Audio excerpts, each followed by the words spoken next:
here we are, week 6 in the books.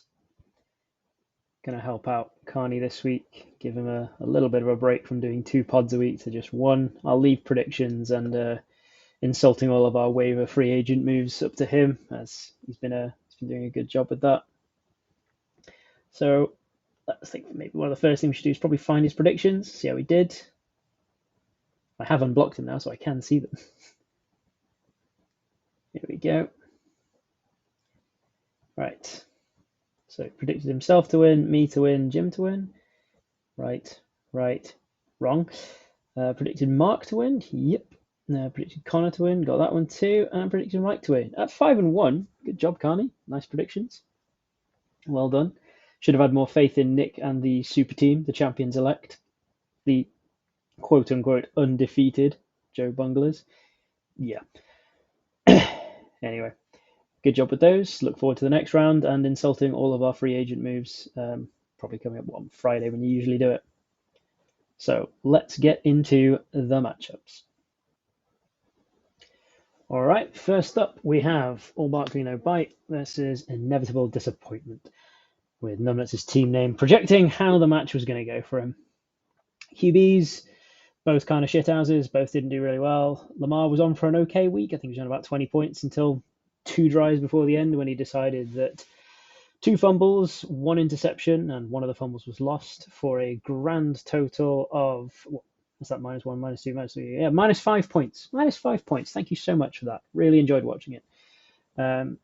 Gino, on the other hand, came up against a surprisingly stout Cardinals defense that really shut down their passing attack for the most part. And as a result, didn't really do much. But they also, the Cardinals offense did nothing, so Gino didn't really have to do anything. So I don't know. I still like Gino going forwards. I think the Seahawks have a good attack and a terrible defense, so we'll continue having to chase games and score high to even have a chance. So yeah, don't read too much into it. Running backs, yeah. Other than Saquon and a couple of saving grace plays, this was a really disappointing week for both of us. Jeff Wilson was the lead running back for San Francisco and still was absolutely appalling with, basically no yards and a fumble. Dalvin had 12 carries for 24 yards and then 1 carry for 53 yards and a touchdown, which obviously totally saves his week. Darrell Henderson looked pathetic throughout most of the game, but flopped into the end zone towards the end for a touchdown to save his week. The Rams have the 32nd ranked running attack in the NFL, and Darrell Henderson is the guy now that they've decided that Cam Akers needs to leave as quickly as possible. Don't really know what that's all about, but there's talk of them potentially trading. I've read optimistic CMC rumors. Don't see how they could afford him, but watch that space. But for now, you've got the main running back in a crap running attack. Good job. Wide receivers, the main guys did well. AJ Brown, CeeDee Lamb, both of them got plenty of targets, got acceptable yards. AJ Brown got the touchdown, CeeDee Lamb didn't. With Dak coming back, CeeDee's probably going to have better weeks. AJ Brown is just a victim of the fact that Devonta Smith is also really good, and so Jalen Hurts has 2 number 1 wide receivers to choose between. But both should do well going forward because Jalen Hurts wants to be MVP and the Eagles want to win a Super Bowl. Then it gets a little bit disappointing. Evans, he had 3 receptions on the first drive and then just disappeared. It was the Godwin show. Worries me seeing I just bought him. Terry McLaurin is, on a terrible team that can't do anything. And everything about the Commanders looks embarrassing and pathetic, and I wouldn't want anything to do with them as an organization. Adam Thielen, we all knew he's touchdown dependent. He got his touchdown, so he had a decent week. On a week when he doesn't get the touchdown, this will be a disappointing stat line, but you pay your money to make your choice with Thielen. Michael Pittman, back to looking like the big sexy Pittman that I was expecting. Loads of volume, loads of receptions, loads of yards, loads of points. Delightful. Mark Andrews, Hayden Hurst. Yeah, Mark Andrews is the number 2 tight end in the league. Played like it, 100 yards, touchdown, looking like basically the best weapon that Baltimore has, apart from Lamar. Hayden Hurst, I think he chased the points and came up short on this one. Oh well. Kickers, we both did really well here. Picked up good kickers. I think Numbnuts got the number 1 kicker on the week, and I had the number 2. So well done us for being able to pick which moron could punt a ball through the sticks. Defenses, equally as well as we did with kickers, we are both terrible at picking defenses. Numbnuts slightly worse than me, but yeah. This is awful. Just giant sacks of embarrassment for both of us. Could Nummets have really done anything with his bench to even make a slight difference? No, no, your bench is a factory of sadness too. That said, honestly, I'd probably start Corey Davis over Terry McLaurin. Maybe. I mean, with Heineke coming back, maybe McLaurin does more. But Corey Davis seems to be Zach Wilson's favourite target. And I mean, yeah, it's still only 4 targets, but he does seem to be the number one on a team that doesn't want to pass the ball. Jerry Jeudy, I like Jeudy going forwards. I think the Broncos are going to have to do something different. And Sutton's going to get the focus from most of the defenses. So Judy's probably going to be open. Yeah, he might become the Tyler Lockett for the Broncos that like Lockett was for Wilson back in Seattle. I'd probably start rolling with Judy and just hope for the best, grin and bear it. On the other side, yeah, could have made some really big differences here. Could have played Wandale Robinson over Mike Evans and picked up a load more points there, 5 or so. Could have played Ken Walker over Jeff Wilson and got 17 and a half more points. Could have played the Patriots and got 17 more points there. So, nearly 40 points left on the bench. So what would have been an absolutely spectacular week. But win's a win. Onwards and upwards. 3-3 for all Barkley no bite back into the top 6. And meanwhile, inevitable disappointment slips to 1-5 and is looking like the odds-on favourite for baking at this point in time. Sorry, dude. Right. All right. Next up, Javante's Inferno versus Whingebag McTory Boy. Okay. I mean, firstly, Kinch. Why? Why have you given us the prospect of Carney going back to back? Just a brief moment for that. Thank you very much. Anyway, so let's have a look. Yep, Josh Allen was great. There was a brief moment where it looked like he might not have a good day, and then he remembered he's the best QB in the NFL right now and put up some lovely stats that obviously did really well for Carney. Brady, meanwhile, continues to struggle with the Bucks. It's been weeks of just not being very good in general. Like, 10, 9, 14, 25, 19. Those look great. 12. But I mean, Carolina, Baltimore, those are 2 nice matchups. Not very good defenses. Seattle's not very good. Cleveland got rinsed by the Patriots. Saints haven't been spectacular. Yeah, I mean, probably okay, but nothing special. Running back wise, Ramondre Stevenson lived in garbage time in this game. Good for you. Well done. He got you points. Damian Harris is back in the not too distant future, so the timeshare between those two will be interesting because Stevenson has looked decent. But we'll see how that one plays out. Melvin Gordon, this was an interesting one. He was fit, he was healthy, he played, he got 3 carries for 8 yards and then got benched for Latavius Murray. No idea why. He said after the game that he was healthy and he thought he could have helped, but didn't get asked to. So looks like it's just depressing anyway. Leonard Fournette continues to be just a dump off machine. 6 targets, 6 receptions for 38 yards and a touchdown, and loads of carries as well. He continues to put up points. Montgomery is the main running back on a terrible team. He'll have good weeks. He'll have mostly average to poor weeks. I wouldn't be excited about him going forwards. He wasn't exciting in this game. Tyreek Hill, yeah, he's a beast. He's so fast. He gets open. It's great. When Tua comes back, I think his numbers are only going to stay. Well, I say go up, but I mean 177 yards. They're not going anywhere. He's going to continue to be spectacular. Meanwhile, Diggs just continues to be the target leader, the volume leader, the yardage leader, touchdown leader. Is just an absolute fantasy stud this year, and it's really depressing for the rest of us that you have Allen and Diggs. But is what it is. Debo having, I say a down year. He's not terrible at all, but by his standards, it is a down year. But the whole San Francisco team just doesn't look as good this year. Whether that'll turn around a bit when Elijah Mitchell comes back and they can get their running game back on track, who knows? But for now, he's more thought about as a wide receiver, probably low end wide receiver 1, high wide receiver 2. Hollywood Brown is done for like the next 6 to 8 weeks. I'd basically assume he's done for the year in terms of fantasy. He might be relevant for the Cardinals right at the very end of the season, but yeah, he did. Pickens didn't look spectacular. Now Trubisky's back in for a while. Who knows how that's going to go. Randall Cobb, he's out for a long time and wasn't very good in this game because of the injury. Dallas Goedert, down week for him. The Eagles didn't really need him, and as a result, he didn't really do a great deal. Kyle Pitts finally got a touchdown. Yay. Honestly, I'd probably be getting rid of Kyle Pitts. Nah, it's a lie. I probably wouldn't be playing him, but I'd stash him because when they changed QB to, is it Ridder that they picked up in the draft? Maybe the usage changes. Who knows? Well done. You both played good kickers. Defenses, well done, Carney. Good defense. It's an all right defense there, 6 points. But I mean, playing anyone against the Eagles was brave, stunning and brave. Meanwhile, on your bench, Lawrence had a lovely week. Etienne did well. Brian Robinson got a touchdown. Meh. I want nothing to do with the Commanders in general, as much as I can possibly avoid it.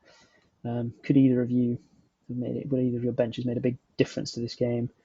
Yeah, 26 points. No, not really. I mean, yeah, you could have played Travis Etienne and got into the hundreds, but still wouldn't have won the week. So yeah, I mean, going forwards, I guess just play Etienne. Put Melvin Gordon in the bin, play Etienne and Fournette. Maybe see if you can buy yourself another running back if you're worried about either of those. But I mean, you've got Jamal. No, it's Jameson Williams, of course. He'll be good when he comes back finally from injury, hopefully. But yeah, Kinch, you've created a monster, and none of us wanted this, so fuck you very much. All right, next up, Joe Bunglers versus How I Met Your Mother, one of the bigger matchups of the week with two title pretenders going head to head. Ultimately, only one of them actually turned up and looked like they might have a chance. QBs, Joe Burrow finally decided to actually play football rather than just throwing interceptions. I'm not sold on him for the year, but this was a good week for you. Mahomes, yeah, the Bills' defense is good. I wouldn't read too much into that. He'll be better in weeks to come. J.K. Dobbins, yeah, this one I'd be sounding the alarm bells. I mean, you were warned before the season that nobody has ever come back from a knee injury like his, apart from Adrian Peterson one time, to have a good season. He was never going to be the guy this year. They're going to ease him in, make sure that their long-term running back doesn't get ruined. So I wouldn't expect his usage to go dramatically up. He'll always be on a pitch count. There's always a chance of his knee tightening up. And that's what happened here. He felt something in his knee. They took precaution, took him out, put Kenyon Drake in. I just don't think you can rely on Dobbins.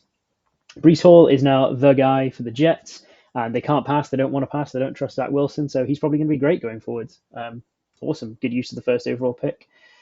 Kamara, finally looking like Kamara, doing Kamara-y things, which is great for you. Just unfortunately not getting the touchdowns. Taysom Hill is more reliable in the red zone, as it turns out, over the season. But hopefully that changes for you going forward. I may be slightly worried about it when Jameis comes back because, I mean, Kamara's usage with Jameis Winston is 6 and 6 versus with Andy Dalton, 20 points and 15 points. Yeah, look, it just doesn't happen as much, does it, with Jameis? But maybe it'll be all right for you. Meanwhile, Miles Sanders continues to do an okay job for the Eagles. Yeah, so decent carries, touchdown. Ultimately, Miles Sanders' biggest limiting factor is the fact that Jalen Hurts is always there to vulture touchdowns at the goal line. He's a more effective red zone running back than Miles Sanders is. But he's a solid option for you. Wide receivers wise, DK Metcalf met up against Byron Murphy and got shut down. Kind of expected. Justin Jefferson does Justin Jefferson things. Didn't get a touchdown, but still 100 yards, 8 targets, always good. Cooper Kupp is basically the only person that Matt Stafford wants to look at ever. Even when he's double covered, he'll still throw it in his direction, which has resulted in a pick six at least once this year. So he's going to continue to see all of the volume. They really should change that from a team perspective, but for you, it's fantastic. Alec Pierce saved his day with a deep touchdown at the end. Otherwise, he'd have been pretty pathetic. But this game just went all Pittman's way. But I like Alex Pierce going forward. I think he's a good player, and it was a good pickup. Sutton, the Broncos in general just don't look very good offensively. He'll have better weeks, but this was not a good one. Curtis Samuel, again, just get away from the Commanders. Everybody just run away from the Commanders. There is nothing but sadness to be found in the Commanders team. Just run away. You need to find another wide receiver. Travis Kelce, it's Travis Kelce. I think enough has been said about him over the years. He's going to continue to be dominant. He'll finish the year as the tight end one. I don't think there's any real concerns there. Gerald Everett, 7 targets is great for a tight end. 29 yards isn't. I think he'll have better weeks. He's just a guy, but he's one of the better just a guys. So you'll do okay. Kicker wise, you both had them. Neither of them did spectacular. Justin Tucker's just such a damn good kicker. It's a shock when he misses one, but good points. And defenses, you've both got good defenses that'll have better weeks. Just the San Francisco one was embarrassing, but most of their front seven was injured, so I wouldn't read too much into it. Could you have changed anything with your bench? Playing Waddle over Sutton. That would have been interesting actually. If you played Waddle over Sutton, what's that? An 11-point swing, give or take. Yeah, 11-ish point swing there. Um, would have taken you to 99. And then if you played Tunyon over Everett, that could have given you the win. But obviously Nick could have played Lazard over Curtis Samuel, which is what I'd be doing going forwards. Put Curtis Samuel in the trash where he belongs and just roll with the Green Bay Packers number one wide receiver. Believe in Aaron Rodgers, believe in Alan Lazard, and just stop fucking around with Curtis Samuel. Anyway, yeah, so the Bungalows go up to 4-2 and start climbing the ladder. And How I Met Your Mother drops to 3-3 and is now only above All Barkley No Bite due to points scored. It's getting soupy in the middle. All right, we've reached the halfway point going through the matchups. So as a nice intermission, here's some pleasant music and some footage I found on my computer of Nick carrying Carney at the beach.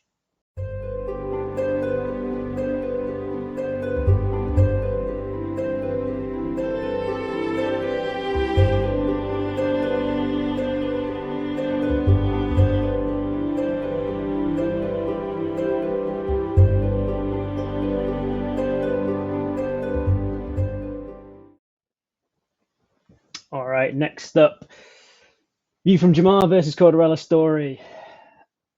Skelly, man. Stay humble. Stay humble. You started posting little trolley comments in the chat, putting guys on the trade block that have been shit all year that suddenly got a touchdown, feeling yourself, and your team shit the bed and you lost. Humble Skelly was 4-1. Trolley Skelly is now 0-1. Be better. Justin Herbert has not looked the same since the rib injury. Broncos have a good defense, but it's just not been spectacular, has it? I mean, yeah, 12, 21, 14, 8. It's just not great. It's not what you drafted. It's not what you wanted when you drafted him that high. Hopefully he feels better like as the year goes on and maybe the numbers pick up. I think he'll be better when Keenan Allen comes back. But anyway, Kirk Cousins lives in 16 to 20 point range for most of his career. So you get what you expect here.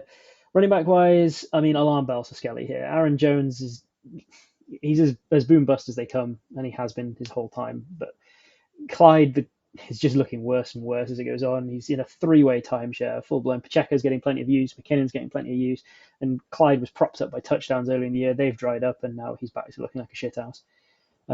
You probably want to do something about that while you still can. If you actually want to make a title tilt, you need a running back. CMC, yeah, he's a beast. Eight targets, 89 yards, yeah, classic CMC. Mixon has not looked good most of the season, but he finally got into the end zone this week, so that's good for him. But I mean, 18, 9, 5, 15, 10, 14. It's okay. It's just not what you were hoping for.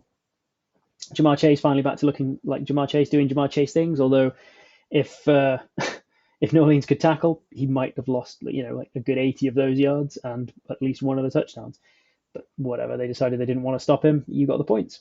Cooper's been quietly very good, very efficient this year for you, getting plenty of targets, getting plenty of touchdowns, actually, weirdly, considering the Browns aren't very good at passing. Allen Robinson got a touchdown and actually some yards. Crazy. He still exists. Amazing. I wouldn't rely on him, but it is what it is. Devin Duvernay looked like the shithouse that we all thought he was in the first place, just finally didn't get a big touchdown to prop himself up. And Tyler Lockett, yeah, again, the Seahawks passing attack in general was pretty tepid, but they didn't need to do anything because the Cardinals weren't doing anything. So they played it really safe, really cautious, chewed clock, ran the ball, and then punted and just let the Cardinals shoot themselves in the foot repeatedly. I think Lockett's a good play going forwards. I think DK is going to get all the attention and Lockett's going to be open for Geno to push the ball down the field. McKenzie, other than Diggs, you basically just roll a dice and pick which one of the Bills' receiving options is going to get the work. Gabe Davis got the points this week, and I think Dawson Knox did okay. But yeah, I mean, you get what you pay for with that. Kittle finally looked good, mainly because the Niners were behind in chasing and they passed. When they're up, he hasn't seen much use, and I think it's a matchup thing going forwards. If the Niners are going to be chasing, then I'd play Kittle. Like this week against Kansas City, I think he's a great play. Taysom Hill, this is what happens when he doesn't score 5 touchdowns or 4 touchdowns or whatever it was. yeah, he's just a guy. I mean, you've always got the upside there, but I think this is, the 3 to 4 points is his baseline, and then if he gets 1 or 2 touchdowns, that's when you have a good week. Otherwise, you're just left looking at single digits and sadness. You both played average kickers, well, bad kicker, average kicker, meh, and you both played bad defense, average defense. Obviously, Skell could have played Ayuk and Claypool, wherever he's, to probably have turned this week around. Actually, well, that's like nearly 45 points there, just sitting on your bench. But I mean, are you ever? I was going to say, are you ever going to drop any of you guys? Yes, Duvernay. You should have dropped Duvernay, but anyway. Um, yeah, I mean, Lockett I quite liked as a player this week because I thought the Cardinals would be able to do more against the Seahawks. But yeah, I don't know who you'd play of Ayuk or Claypool over Duvernay, but I'd have played one of them. Your choice. Um, but yeah, you need to sort your running back situation out. And a good win for Mark to lift him off the bottom. All right, Hipper to the D Hopper versus Hospital of Sadness. Damien versus Connor in a relatively insipid affair with both teams under 100, but whatever. Kyler Murray shit, move on. Forget about him. He's dead to me. Dead to you. Get rid of him. Jalen Hurts, yeah, he's been great.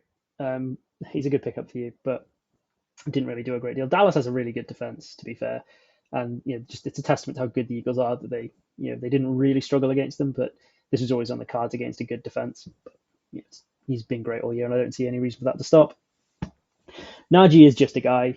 He's a volume-based play and a touchdown upside. Like without the touchdown, this is a pathetic week, and I don't think it's going to get any better. The Steelers suck, and Najee's nothing special.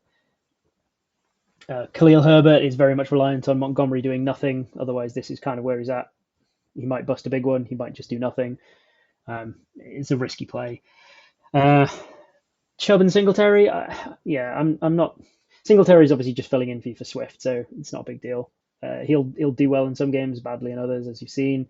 Chubb, it's a down week. The Patriots have a really good defense, and the Browns just couldn't get anything going. But he's one of the best players in the league, so shit happens. Drake London, the Falcons don't want to pass. They just don't want to pass the ball at all. Like Arthur Smith is just desperate to run the ball 100% of the time and never throw the ball, and so their receiving options are all very much mostly bust, occasionally boom if they get a touchdown or something. But I don't think you can rely on him no matter how good he is, because I just don't think you can rely on the Falcons passing attack in general. Godwin back and healthy, looking great. Fuck you, I have Evans. I mentioned Devon Smith when I went through my own matchup. He's basically the 1B in Philadelphia. Both him and AJ Brown look spectacular, and the Eagles look spectacular as a result. He's going to continue to be great. On the other side, Rondell Moore, Jacoby Myers, DJ Moore. DJ Moore, I think you can put in the bin at this point. Although, well, no, again, there's talk of a trade. Maybe he goes somewhere. The Kansas City Chiefs just freed up a load of cap space by restructuring Travis Kelce's contract.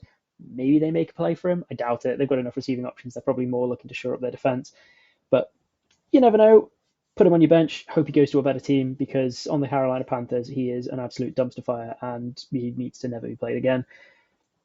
Rondell Moore might do stuff. He's going to be the number 2 still, but D Hop is now back, so he'll get most of the targets. But yeah, Rondell Moore will get the occasional play. Jacoby Myers is the guy for New England, but New England's passing attack isn't spectacular in general. They like running the ball. Zappy does look good, to be fair, but I don't know, nothing special. And Njoku's looked good most of the year. Didn't have a particularly spectacular game this week, but 6 targets, 758, and nothing is still solid points. And Dawson Knox didn't do anything really better, but he got a touchdown, so higher points. Both of them are just a guy. Kickers, they both exist. They both score similar points. Defenses, the Rams have a good defense, but their offense is terrible, so they're on the field more than they want to be, which kind of limits the upside of them, but still really solid. And yeah, the Ravens, I don't know what's going on with the Ravens right now. Like, their defense looked terrible to start the year. Now it looks better, but their offense looks terrible. I think it all kind of comes down to Rashad Bateman, weirdly, because he seems to open the field, which allows their offense to do more. And if their offense stays on the field, then the defense will get more points. So probably better days to come. Zeke finally did something. Cool. Swift, he was injured, but he's been on the bye week. Watch the practice reports. T. Higgins hasn't been the same since his injury and hasn't looked spectacular since. Hopefully he gets healthy for you. For the rest of us, I hope he never does. Frymouth, again, he should be back. It was a concussion, I think, wasn't it? so he probably isn't far off coming back. Yeah, he expects to be cleared week 7. Yeah, on the other side, Keenan Allen, he's old, he's broken. Oh well. D Hop took enough steroids to get suspended, but is now back from the suspension, so you've got roided up D Hop coming back, so that's nice for you. And Darren Waller, obviously one of the better tight ends in the league, but you've also got Njoku. Probably not too dissimilar the rest of the way, to be honest. But yeah, if you want to avoid the bake at this point, you really need to be looking to upgrade your quarterback. I don't think you can rely on Kyler, and I don't think you can rely on DJ Moore. But given how shit Numbnuts is, you're probably safe. All right, the last matchup: Whingebag Asset Management versus Eck of a Team. Yeah, Kinch sold his soul, sold the league's soul to Carney for a lot of picks. Fair play, I kind of get that, but you've created a monster, and now we all resent what's happening. And you quite justifiably got a terrible score, and I think it's going to be unpleasant for you the rest of the way.